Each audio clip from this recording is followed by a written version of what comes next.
Hello class, कैसे हैं आप। हाँ जी बच्चों, आज हम चैप्टर 4 की क्लास नंबर 3 कर रहे हैं और आज मैं आपको काफ़ी सारे काम और काफ़ी सारी एक्सरसाइज एक साथ कवर करवाऊंगा। आप ध्यान से चीज़ों को समझें। इस कोर्स के अंदर चैप्टर 3 और 4 में इन्वर्स निकालने के 3 तरीके मैंने कहे थे आपके सामने आएंगे। पहला तरीका आपने देखा एलिमेंट्री लो ट्रांसफॉर्मेशन। आज आप दूसरा तरीका सीखेंगे। आज मैं आपको एक बहुत बड़ा मेथड करवाने जा रहा हूँ और नॉर्मली 6 नंबर का क्वेश्चन वो बोर्ड के पेपर में हर बार आता है। कोई एक आध पिछले 30 साल में कोई एक आधा साल मिस हुआ है, अदरवाइज वो हर बार बोर्ड के पेपर में आता है और अब भी आपके पेपर्स के पॉइंट ऑफ व्यू से बहुत इंपॉर्टेंट है। तो एक 6 मार्कर क्वेश्चन है आपके लिए और बहुत इंपॉर्टेंट है, बहुत सबसे बड़ी बात है बहुत आसान है। अच्छा, अब क्या है कि मेरा बोर्ड का स्पेस थोड़ा छोटा है आज, ठीक है, तो ये क्वेश्चन मगर इतना बड़ा है कि बोर्ड का स्पेस भी कवर छोटा पड़ जाएगा। तो ये देखने में लंबा होगा, थोड़ा लिखने में लंबा होगा, लेकिन जहां आपने 4-5 क्वेश्चन किए ये बहुत आसान हो जाएगा। ठीक है, तो अब आप देखेंगे हम क्या करने जा रहे हैं। आज की इस मेथड का नाम है मैट्रिक्स मेथड। क्या नाम है? Matrix method. और ये 6 मार्क्स का श्योर क्वेश्चन होता है। ठीक है, अब क्योंकि एक 6 मार्कर क्वेश्चन है तो बहुत इंपॉर्टेंट भी है। अब जरा आगे आप बात को थोड़ा ध्यान से सुने। आज मैंने जैसे बोला हम बहुत सारे टॉपिक्स करेंगे और वो टॉपिक्स बहुत सारी एक्सरसाइजेस को कवर भी करेंगे, तो आप उसको ध्यान से समझेंगे और उसके साथ में आपको सारे क्वेश्चंस प्रॉपर लिखूंगा, जो जो आप करेंगे कौन कौन से नहीं करेंगे और हर चीज़ प्रॉपरली बताऊंगा। तो आज की वीडियो बहुत इंपॉर्टेंट है क्योंकि आज ऑलमोस्ट 3 एक्सरसाइजेस आपकी ओवर है। ठीक है, तो ध्यान से समझें। सबसे पहले मैंने एक्सरसाइज 4.6 उठाई है और 4.6 में मैं क्वेश्चन नंबर 11 के थ्रू आपको सारी बातें एक्सप्लेन करने जा रहा हूँ। तो आप इस क्वेश्चन को ध्यान से समझें और सबसे मेन बात, जो स्टेप्स जैसे लिखे जा रहे हैं just copy them, follow them 100%। अपनी मर्जी से कोई शॉर्टकट वगैरह भी ना लगाएं। किसी तरह का कोई डाउट हो स्टेप्स को लेकर, ऐसे करें ऐसे ना करें, आपके अंदर कोई भी इच्छा है तो आप मुझे ज़रूर बताएं, मुझे कॉल कर लें, मुझे मैसेज कर लें, व्हाटएवर। ठीक है, चलिए हम प्रोसेस शुरू कर रहे हैं मैट्रिक्स मेथड का। आज एक्सरसाइज 4.6 क्वेश्चन नंबर 11। सबसे पहले हमें क्या करना है, इसमें से हम कोफिशिएंट्स को अलग करेंगे और वेरिएबल्स को अलग करेंगे। अगेन मेरा बोर्ड छोटा पड़ेगा तो मैं इसको रब करके आगे कंटिन्यू करूंगा, आप साथ में बेशक पॉज करके लिख लेंगे। ठीक है, सबसे पहले कोफिशिएंट्स है 2 1 1। x का कोफिशिएंट 2, y का कोफिशिएंट 1, z का कोफिशिएंट 1, x का कोफिशिएंट 1, y का कोफिशिएंट -2, z का कोफिशिएंट -1, x का कोफिशिएंट 0, y का कोफिशिएंट 3, z का कोफिशिएंट -5। ठीक है, तो ये सारा कोफिशिएंट मैट्रिक्स बन गया। फिर वेरिएबल लेंगे x, y, z और उसके साथ 1, 3/2 और 9। ठीक है, ये बात सारे स्टेप्स अब आई होप आपको क्लियर होंगे। इसको हम लेट करते हैं x, इसको लेट करते हैं, सॉरी ये मैट्रिक्स A, ये x और ये B। तो इस हिसाब से मैं इसे लिख सकता हूँ AX = B। ठीक है, प्री मल्टीप्लाई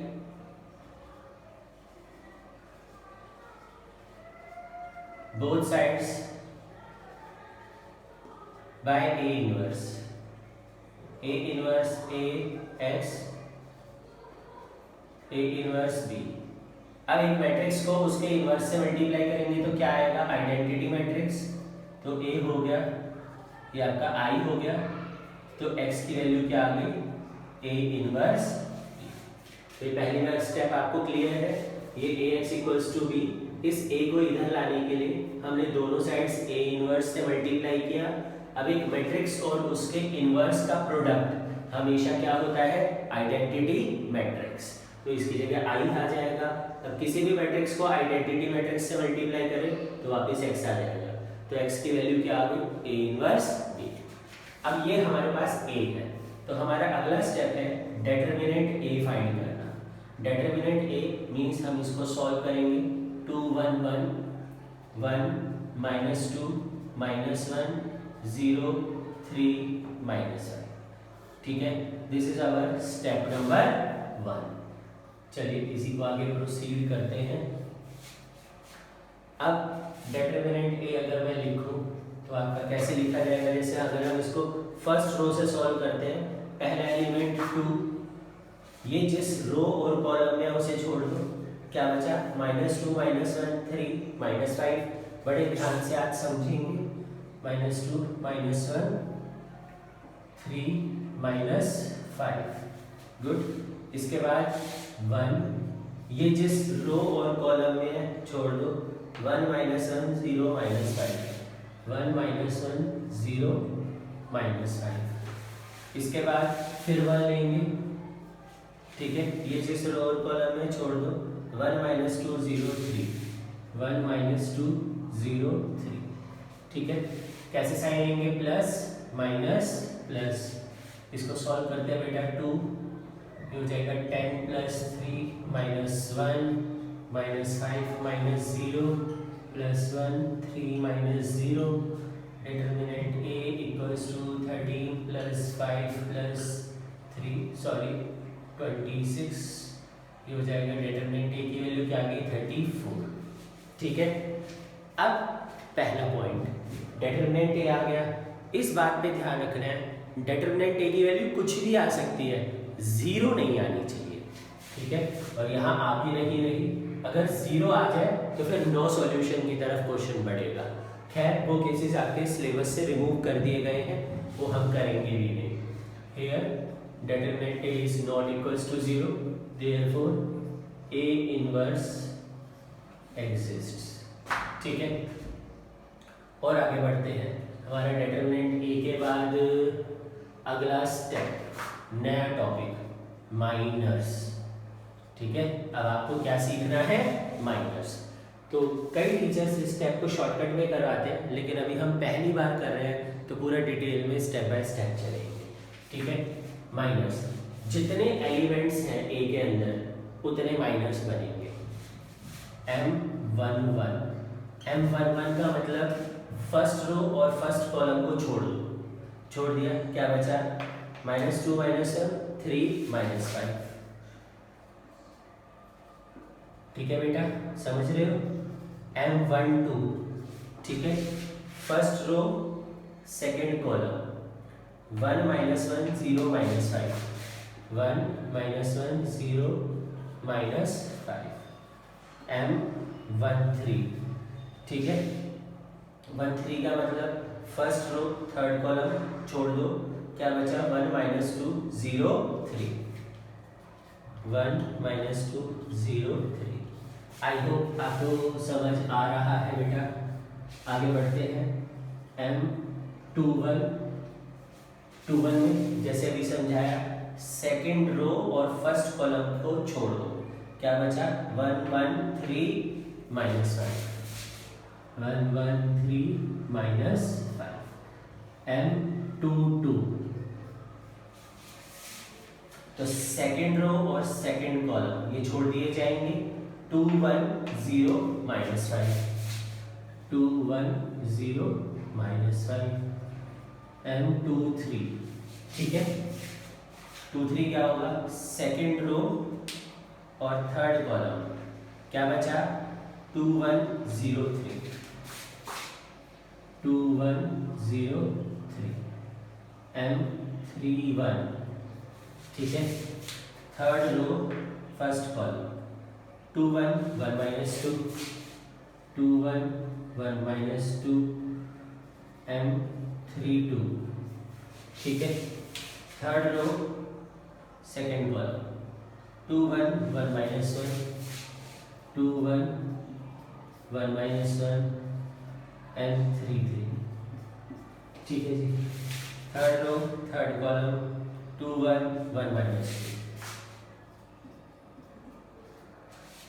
तो आई होप सारी वैल्यूज आपको क्लियर। अब इसको सॉल्व करेंगे, क्या आ जाएगा 10 - -3 13 -5 -0 -5 3 -0 3।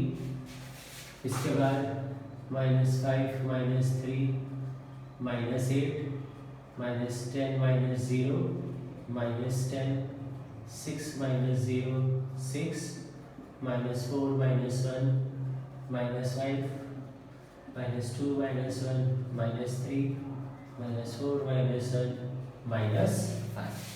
तो अब आपको कभी भी माइनर निकालने हो, चाहे 2x2 ऑर्डर का डिटर्मिनेंट हो या मैट्रिक्स या 3x3 ऑर्डर का हो, आपके सामने पूरा प्रोसेस है, आप आराम से माइनर्स निकाल सकते हैं। माइनर्स के बाद अगला टॉपिक है कोफैक्टर्स। ठीक है, अब माइनर से हमें क्या प्रोड्यूस करने हैं? कोफैक्टर्स। तो ये भी आप सीखे साथ साथ C11 C12 C13 C21 C22 C23 C31 C32 C33। ठीक है, अब इसके अंदर जो माइनर की values I as it is उठाकर लिख दो। M11 की वैल्यू 13 है तो 11 में 13, 12 की -5 और इसकी 3 21 की वैल्यू -8 -10 6 -5 -3 -5। एक सेकेंड बेटा, कुछ गड़बड़ लग रही है मुझे। 3 1 थर्ड रो फर्स्ट कॉलम, तो बचा 1 1 -2 1, कुछ गलती हो। 3 1 है ना, तो हम क्या करेंगे? थर्ड रो और फर्स्ट कॉलम को छोड़ेंगे। 1 1 -2 -1, ये हो जाएगा -1 + 2 1। ठीक है बेटा। अच्छा, इसके अलावा बाकी तो सब ठीक लग रहा है मुझे। ठीक है। अच्छा, अब आप कहेंगे बेटा सर माइनर और कोफैक्टर में फ़र्क क्या है? आपने तो सब सेम वैल्यूज लिख दी, तो क्या फ़र्क है? आप देखो 1 + 1 2, इवन नंबर है सेम। 1 + 2 3, ऑड नंबर आया। अगर सम ऑड है तो साइन चेंज, प्लस का माइनस, माइनस का प्लस, तो ये माइनस का प्लस। 1 + 3 4, इवन है साइन चेंज। 2 इवन है नो चेंज। 2 1 2 + 1 3, ऑड है sign change. Sum even no change, sum odd sign change, even no change, odd sign change, even no change. तो जिन दो का सम इवन आएगा सेम, और जिनका सम ऑड आएगा तो साइन चेंज, प्लस हो तो माइनस, माइनस हो तो प्लस। तो अभी तक हमने क्या क्या सीखा?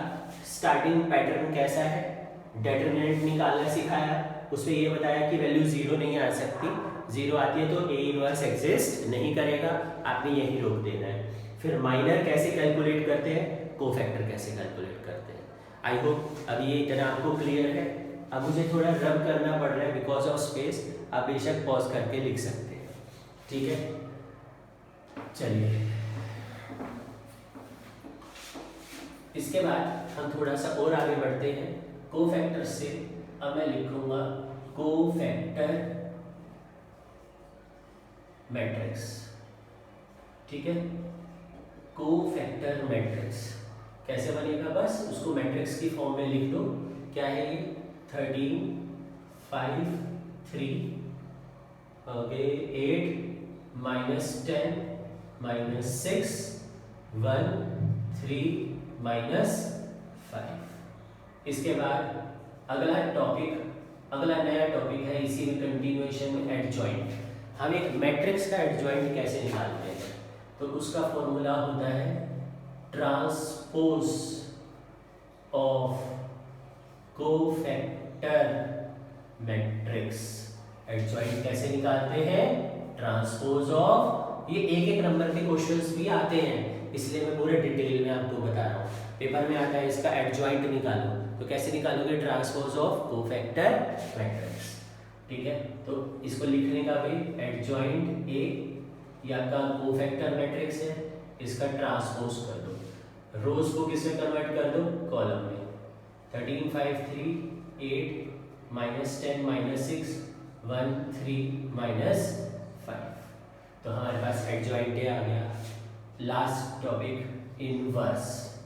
इनवर्स का फॉर्मूला ए इनवर्स हम कैसे लिखेंगे, 1 determinant A into adjoint A. ठीक है, एडजॉइंट ए। तो 1 डिटर्मिनेंट ए की वैल्यू आपकी क्या आई है 34 और एडजॉइंट ए की वैल्यू ये 13 8 1 5 -10 3 इसके बाद 3 -6 -5। ये आपका आ गया ए इनवर्स। आई होप आपको ये भी क्लियर। कोफैक्टर मैट्रिक्स, एडजॉइंट और इनवर्स।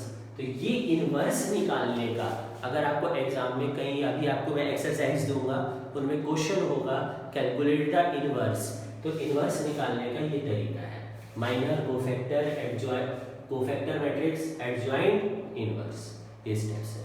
ठीक है बेटा।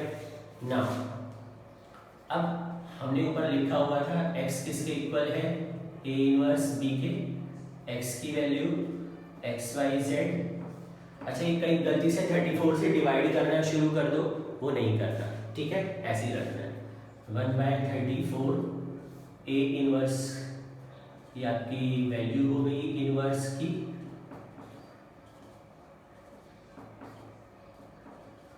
और इनटू में b रब हो गया है। तो क्वेश्चन देख लो, आपका b क्या था 1 3/2 और 9। आई होप ये आपको क्लियर। अब कुछ नहीं करना, बस आखिरी स्टेप पर हम चल रहे हैं।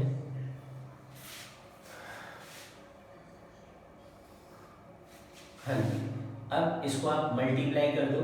मल्टीप्लाई, रो को किससे मल्टीप्लाई करेंगे, कॉलम से। पहला एलिमेंट पहले से, ये हो जाएगा 1/34, तो सेम ही है।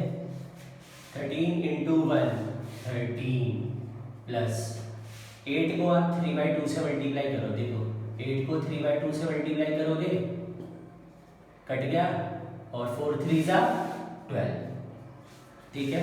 और 1 इंटू 9 9। ये बात क्लियर। ऐसे ही सेकेंड रो को फर्स्ट कॉलम से 5 इंटू 1 5 और -10 इंटू 3/2, -10 को 3/2 से मल्टीप्लाई करोगे, 2 5 जा 10, क्या आ गया -15, और प्लस 3 इंटू 9 27। आगे 3 1 जा 3, इसके बाद 6 इंटू 3/2, आप -6 को 3/2 से करोगे, क्या आएगा -9।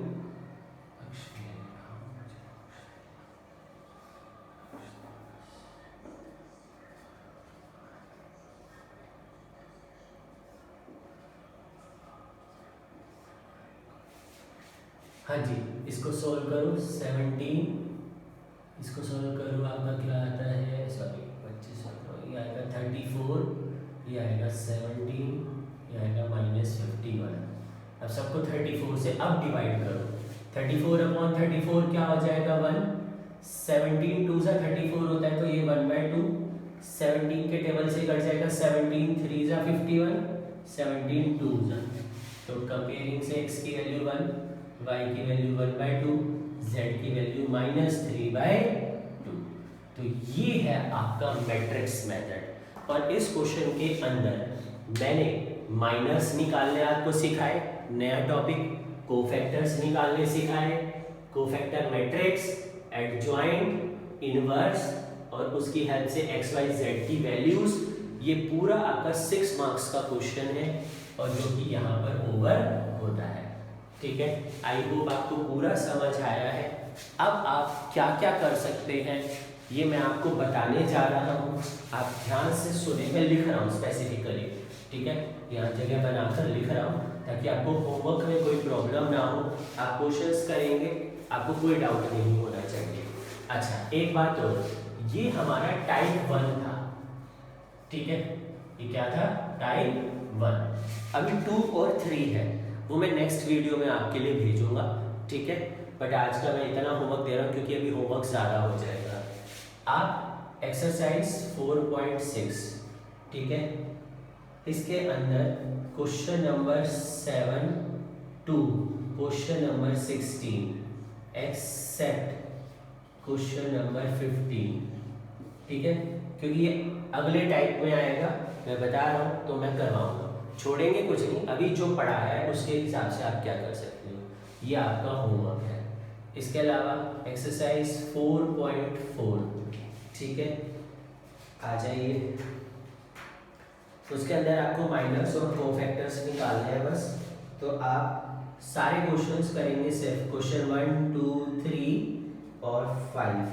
अभी 4 नहीं करना, एक्सेप्ट क्वेश्चन 4, ठीक है, क्योंकि ये इसलिए एक्सेप्ट में इनमें अलग कंसेप्ट्स है, वो होंगे साथ साथ आपका आ जाएगा। एक्सरसाइज 4.5, उसमें क्वेश्चन नंबर 1 से क्वेश्चन नंबर